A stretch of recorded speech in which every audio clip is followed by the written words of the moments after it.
एक हजरत मोहम्मद को ज्ञान दिया गया, आयतें नाजिल की गई, डराया धमकाया, गला घोटा गया, पसीने छूट गए, बेचारे की बुखार चढ़ जाता था। तो वो शैतान था, वो शैतान काल, अल्लाह नहीं था। आप लोगों को विश्वास के लिए कहीं किसी के मन में शंका ना रह जाए कि भाई सतगुरु रामपाल जी अपनी पुस्तक में यूं ही लिख रहे हैं हमको भ्रमित करने के लिए, क्योंकि चाहे हिंदू हो चाहे मुसलमान हो, ये मुल्ला मौलवी किसी को सच्चाई बताते नहीं तो फिर इनका धार्मिक धंधा खत्म हो जाएगा, इनकी रोजी रोटी पे संकट आ जाएगा। और आम मुस्लिम, आम हिंदू बेचारा इन ग्रंथों को कभी पढ़ता नहीं, कभी सच्चाई से वो परिचित नहीं हुआ। तो भाई और बहनों, सच्चाई अब खुदा आके बता रहा स्वयं धरती पे, सतगुरु रामपाल जी, और अपनी आंखों से देख लो। ये जीवनी हजरत मोहम्मद जी की है सल्लल्लाहु अलैहि वसल्लम। ये सतगुरु रामपाल जी ने नहीं लिखी है, ये सैकड़ों वर्षों से आप मुसलमान भाई लिख रहे हैं, आप लोग इसको पढ़ रहे हैं। और किसने लिखी है देख लो, मोहम्मद इनायतुल्लाह शुबानी इसके लेखक हैं। जीवनी हजरत मोहम्मद सल्लल्लाहु अलैहि वसल्लम, मोहम्मद इनायतुल्लाह शुबानी, अनुवाद नसीम गाजी फलाही। ये टेलीफोन नंबर है जहां से हम लोग खरीद के लाए थे, Madina Islamic book depot centre 273 Ramganj Bazar Jaipur, ये उनके मोबाइल नंबर हैं। कहीं आप सोचो कि पवन दास ने अपने घर से बना दी होगी। मरकजी मकतबा इस्लामी पब्लिशर्स नई दिल्ली 110025। ये सारे सब कुछ इनके कॉपीराइट वगैरह, ईमेल वगैरह, कहां से छपी है, क्या एड्रेस है, ये सारा सब कुछ लिखा हुआ है ताकि किसी को कोई शंका ना हो। और इस पुस्तक में जब हम आगे बढ़ेंगे, पेज नंबर 70 पे, पेज नंबर 70 पे जब आप बढ़ोगे, 70, 71, 72, ये 3 पेज इसके पढ़ के देख लेना। जिस समय हजरत मोहम्मद जी के ऊपर शैतान के द्वारा, उस डुप्लीकेट अल्लाह के द्वारा आयतें नाजिल की गई थी जब्राइल फरिश्ते के माध्यम से, तो क्या हालत हो गई थी बेचारे की, हजरत मोहम्मद की। मन में तरह तरह के विचार गूंजने लगते, आपको अपने बारे में शक होने लगता, कहीं मैं मानसिक रोगी तो नहीं। बेचारी की ये हालत हो गई थी, डर के मारे हजरत मोहम्मद सोच रहा है कि कहीं मैं पागल तो नहीं हो गया, कहीं मैं मानसिक रोगी तो नहीं हो गया। अरे भगवान, अगर खुदा अगर किसी को मिलेगा और अपना ज्ञान देगा, आयतें उतारेगा, तो ऐसी हालत हुआ करती है क्या भगत की, जैसी बेचारे हजरत मोहम्मद की हो गई।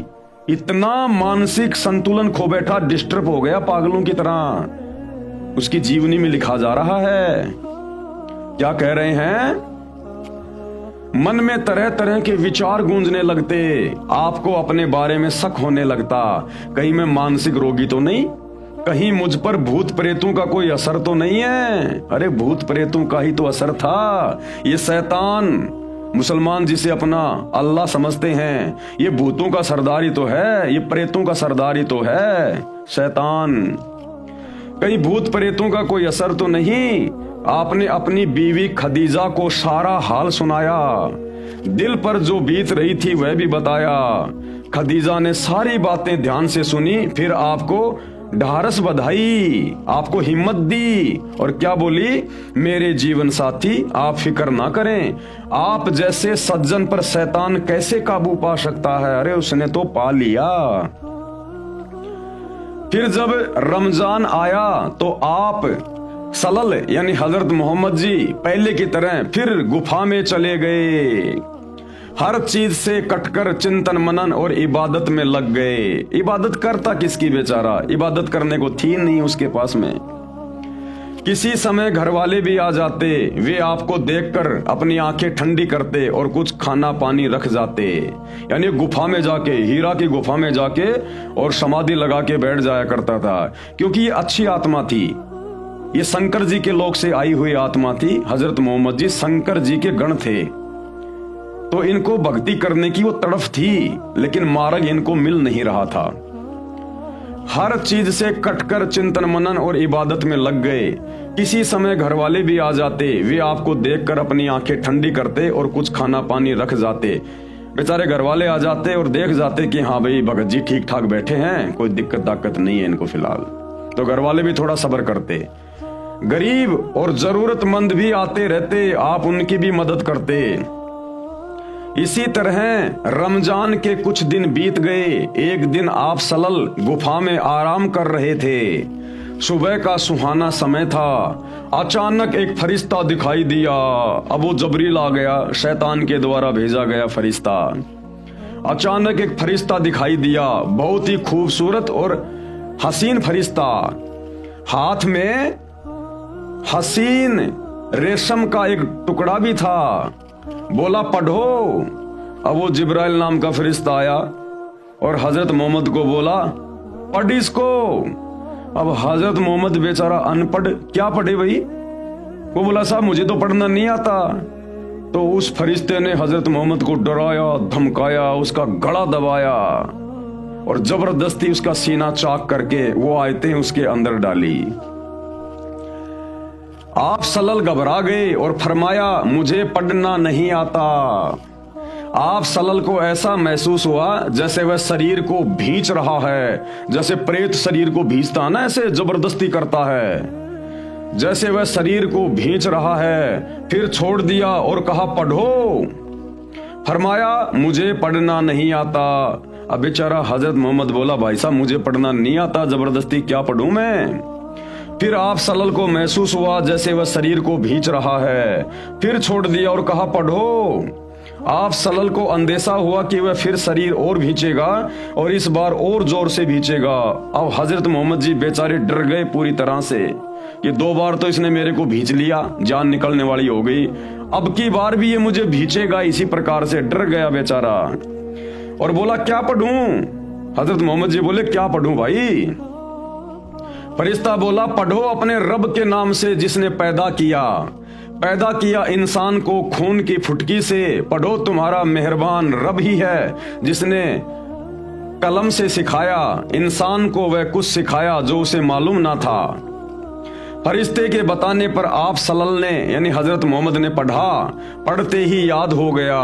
यानी फरिश्ते की शक्ति से हजरत मोहम्मद ने पढ़ा तो पढ़ते ही याद हो गया, चित्त पर अंकित हो गया, यानी दिमाग में बिल्कुल याद हो गया। फिर फरिश्ता चला गया। आप सल्लल्लाहु उठ खड़े हुए, भय से दिल बैठा जा रहा था। मुसलमान भाइयों ध्यान से पढ़ो। अरे अगर अल्लाह मिलेगा या अल्लाह का भेजा हुआ कोई फरिश्ता आएगा तो वो डराएगा नहीं, धमकाएगा नहीं। अरे हम इबादत क्यों करते हैं, भक्ति क्यों करते हैं? अल्लाह की प्राप्ति के लिए, अल्लाह को देखने के लिए, अल्लाह के लोक में जाने के लिए। और यहां तो भैया फरिश्ते से इतना डर बैठ रहा है और अपने उस डुप्लीकेट अल्लाह को देख लोगे तो कलेजा बाहर आ जाएगा। उस शैतान का चेहरा अगर देख लोगे तो, जो सतगुरु रामपाल जी ने बताया, विकराल चेहरा, लंबे लंबे दांत, ओछा माथा, भयंकर। जब फरिश्ते से इतना डर गया हजरत मोहम्मद, तुम्हारा नबी डर गया, तो सोचो जब तुम लोग आम मुसलमान, आम व्यक्ति अगर कभी आमना सामना हो गए तो क्या हाल होगा? तुम क्या इबादत कर रहे हो? क्या भगवान अपने बंदे के ऊपर इस प्रकार से आयतें नाजिल करता है क्या? ये शैतान का काम है। भय से दिल बैठा जा रहा था, घबराहट से चेहरा उतरा हुआ था। आप सहमी सहमी निगाहों से गुफा में हर तरफ देखने लगे, डर के मारे देखने लगे मोहम्मद जी कहीं है या गया, है या गया। भयभीत हो गया बेचारा, घबराहट से चेहरा उतरा हुआ था। आप सहमी सहमी निगाहों से गुफा में हर तरफ देखने लगे। हैरानी और घबराहट की हालात थी। दिल ही दिल में सोचने लगे। अब मन ही मन में क्या सोचने लगे हजरत मोहम्मद जी, अभी मुझे किसने बातें की हैं? कौन मुझे पढ़ा कर गया है? अरे अगर वो करीम अल्लाह, सुभान अल्लाह, रहमान अल्लाह अगर आता तो प्यार प्रेम से आता, उसके सामने बैठता, मीठी मीठी बातें करता और अपना आशीर्वाद दे के हजरत मोहम्मद के अंदर पूरा का पूरा ज्ञान डाल देता। तोते की तरह बोलने लग जाता, तोते की तरह। जब आप सतगुरु रामपाल जी के सत्संग सुनना शुरू करेंगे तो आपको पता चलेगा ये कबीर परमेश्वर, कबीर अल्लाह जब 650 साल पहले बनारस के काशी में आए थे, 120 साल तक लीला करके सहशरीर अपने सतलोक गए थे। तो एक समय बनारस के तोताद्री शहर में पंडितों का भंडारा था। वहां पर कबीर परमेश्वर ने, इस कबीर भगवान ने, सुप्रीम गॉड ने एक भैंसे को, जो कि घास चर रहा था, उस भैंसे को इशारा किया कि भैंसाराम इधर आ, क्योंकि वहां पर पंडितों का भंडारा चल रहा था। और कबीर जी उस समय जुलाहा जाति में आए हुए थे, लीला कर रहे थे। और उनके मुंह बोले गुरु थे पंडित रामानंद जी। तो ब्राह्मणों को पता था कि पंडित रामानंद जी आएंगे तो वो कबीर भी आएगा, और कबीर नीची जाति का है, ब्राह्मणों के भंडारे में अगर वो भोजन करने गया तो हमारी तो बेइज्जती हो जाएगी। तो पंडितों ने एक तरीका खोजा कि उस कबीर को दूर करने का एक ही तरीका है, कबीर है जुलाहा, अनपढ़ है, उसको वेदों का पता नहीं, तो हम एक शर्त रखेंगे कि भैया ब्राह्मणों के भंडारे में जो भोजन करेगा वो चारों वेदों के एक एक श्लोक सुनाएगा। तो कबीर को तो आते नहीं श्लोक, वो पंडित ऐसा सोच रहे थे, और हमारी ये बला टल जाएगी, कबीर दूसरे भंडारे में जाके भंडारा कर लेगा। तो जैसे कबीर जी भंडारे में जाने लगे, पंडित उन्हें रोक दिया, बोला जी 4 वेदों के एक एक श्लोक सुनाओ। तो कबीर जी ने, अल्लाह कबीर ने, इस समर्थ भगवान ने, मुसलमानों ध्यान देना, क्या होता है ज्ञान देना, क्या होता है दिव्य दृष्टि खोलना, क्या होता है आयतें नाजिल करना।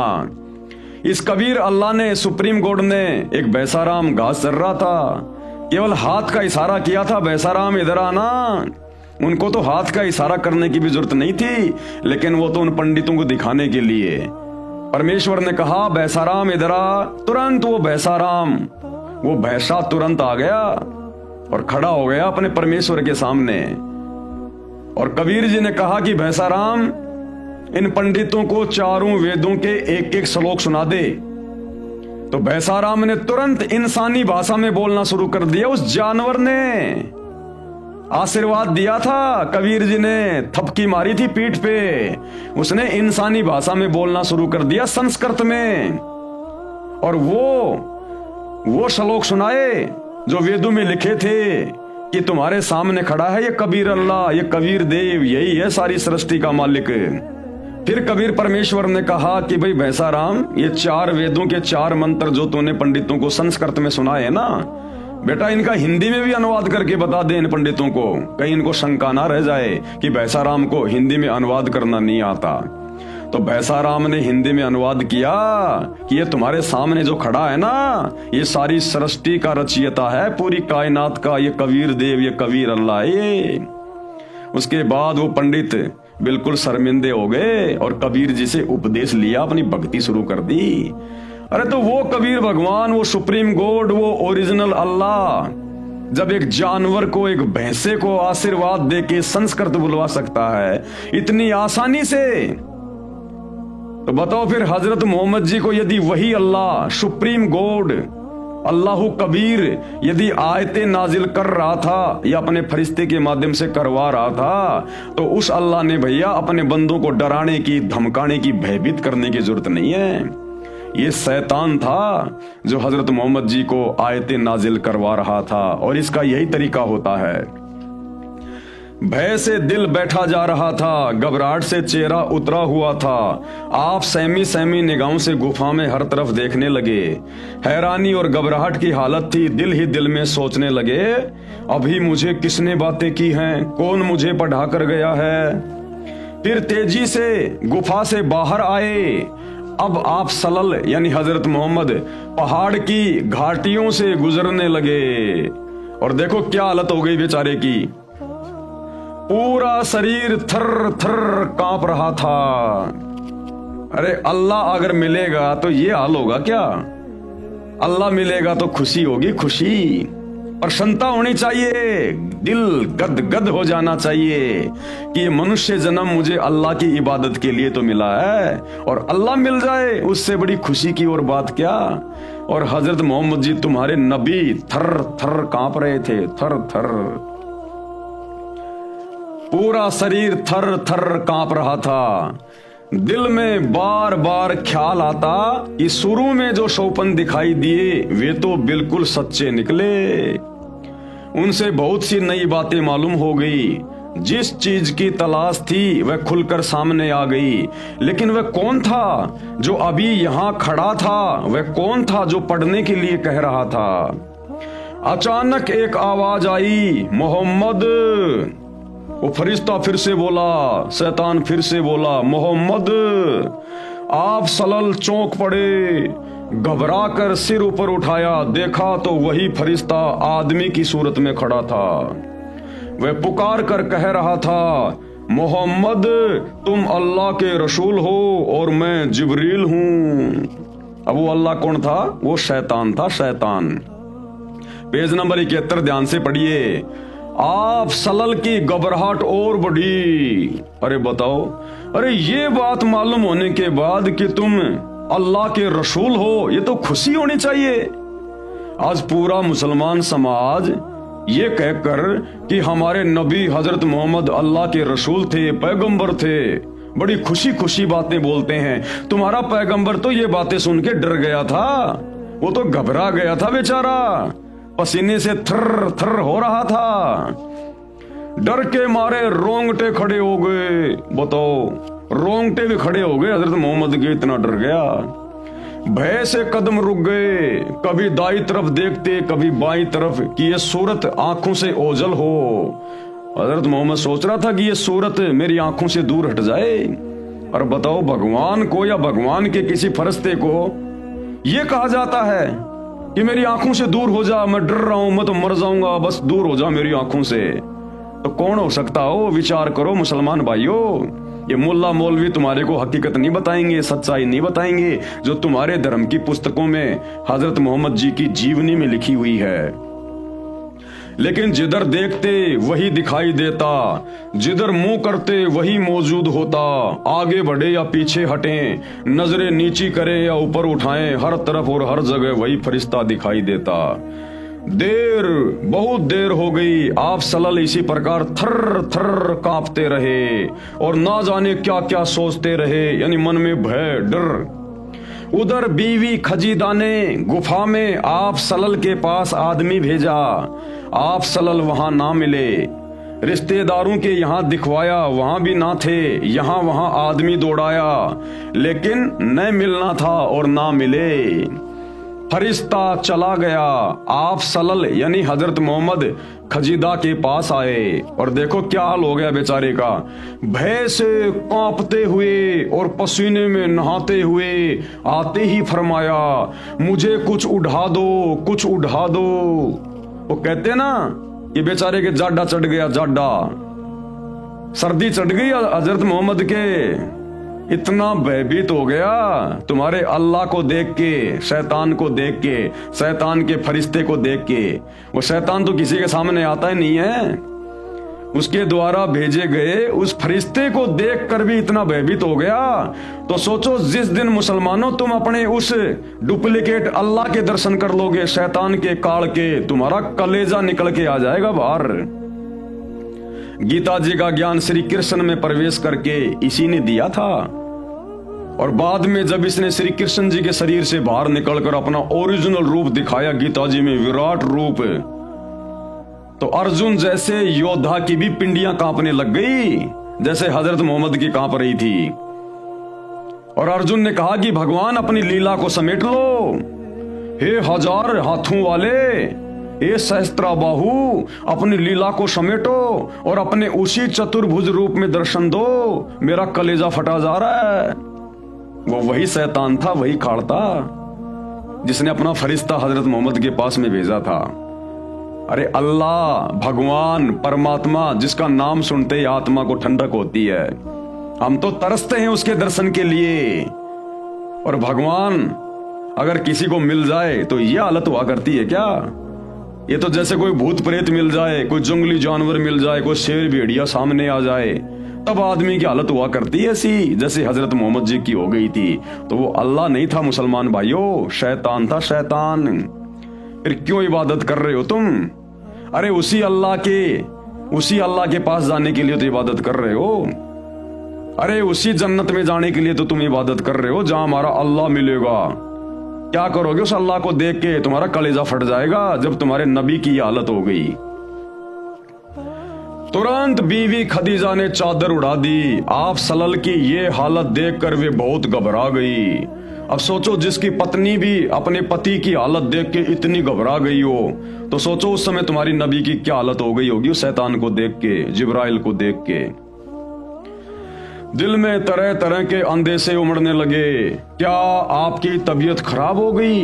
क्या आपको जाड़ा बुखार आ गया है? क्या कोई मुसीबत आ पड़ी? वो बीबी खदीजा पूछ रही है।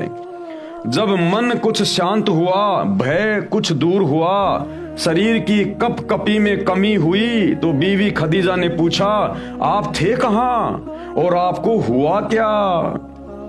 आप सल्लल्लाहु ने उनकी तरफ देखा, ऐसा महसूस हो रहा था जैसे आप बेबस होकर रह गए, मानो मुसीबतों का पहाड़ टूट पड़ा हो। बताओ, मुसीबतों का पहाड़। अरे अगर अल्लाह किसी को मिलेगा तो मुसीबतों का पहाड़ टूटेगा या फिर खुशी की कोई सीमा नहीं रहेगी? अरे अल्लाह भगवान तो अपने भगत के ऊपर आने वाले मुसीबतों के पहाड़ को टालता है, और यहां तुम्हारे हजरत मोहम्मद के ऊपर तुम्हारे अल्लाह ने मुसीबतों का पहाड़ तोड़ दिया। ये तो उल्टा हो गया, बिल्कुल उल्टा काम शैतान करता है। मानो मुसीबतों का पहाड़ टूट पड़ा हो। बताओ फिर क्या करोगे भक्ति करके, क्या करोगे इबादत करके उस अल्लाह की? क्यों मस्जिदों में धक्के खा रहे हो, मजारों पे धक्के खा रहे हो? जब उसकी भक्ति करने से, आमना सामना होने से मुसीबतों का पहाड़ टूटता है, तो क्यों ऐसी बेवकूफी कर रहे हो फिर तुम भक्ति करके? जब तुम्हारे नबी के ऊपर मुसीबतों का पहाड़ टूट गया तो तुम्हारा क्या हाल होगा? खदीजा, मैं तुम्हें क्या बताऊं कि मुझे क्या हुआ?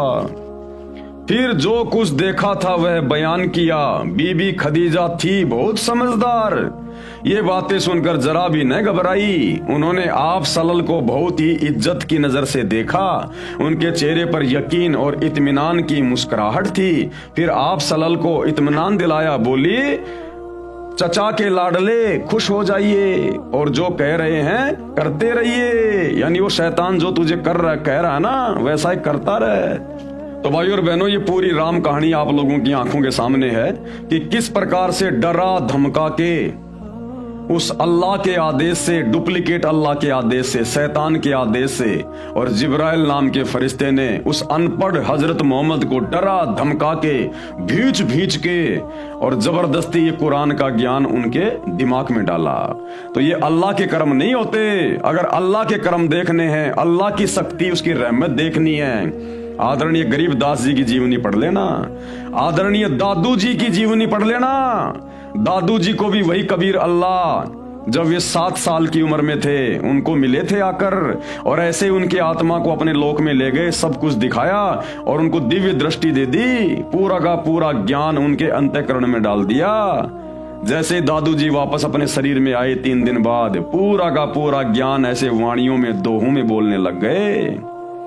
दादू नाम कबीर की जय कोई ले वह ओट हैं, और उसको कबूल आगे नहीं काल बजर की चोट। जो कबीर जी का नाम ले लेगा, उसकी भक्ति करेगा, उसको इस काल की, शैतान की कभी चोट नहीं पड़ेगी। और हजरत मोहम्मद को शैतान अपने फरिश्ते के माध्यम से भींच भींच के, डरा डरा के और जबरदस्ती ज्ञान दे रहा है। तो ये शैतान के कर्म हैं, शैतान के कर्म। ये पेज नंबर 72 है भाई और बहनों। ये थोड़ी देर बाद आपको दिखाएंगे, ये दूसरे मैटर से संबंधित है। अब हम वापस चलते हैं वहीं पर। मुसलमान नहीं समझे ज्ञान कुरान, गुरुदेव भगवान क्या बता रहे हैं। नबी मोहम्मद जी को डरा धमकाकर कुरान मजीद वाला ज्ञान नाजिल किया, यानी उतारा गया। नबी मोहम्मद वसल्लम ने बताया कि मेरा गला घोंट घोंट कर जिब्राइल फरिश्ते ने कुरान का ज्ञान पढ़ने के लिए विवश किया। अभी आपने जीवनी हजरत मोहम्मद से अपनी आंखों से देख लिया। तीसरी बार जब गला भींचा तो लगा कि मेरी जान निकल जाएगी। एक प्रकार की वह यानी संदेश जब आती थी तो उसमें नबी जी को बहुत कष्ट होता था। जब एक आयत आती थी, एक संदेशा आता था, तो कहते हैं हजरत मोहम्मद को बड़ा कष्ट होता था, जबरदस्ती उसके अंदर डाला जाता था। यह शैतान के कर्म है। यह वह जब आती थी, वह यानी संदेशा, तो घंटियां बजती सुनाई देती थी। नबी जी ने बताया कि मुझे बहुत कष्ट होता था।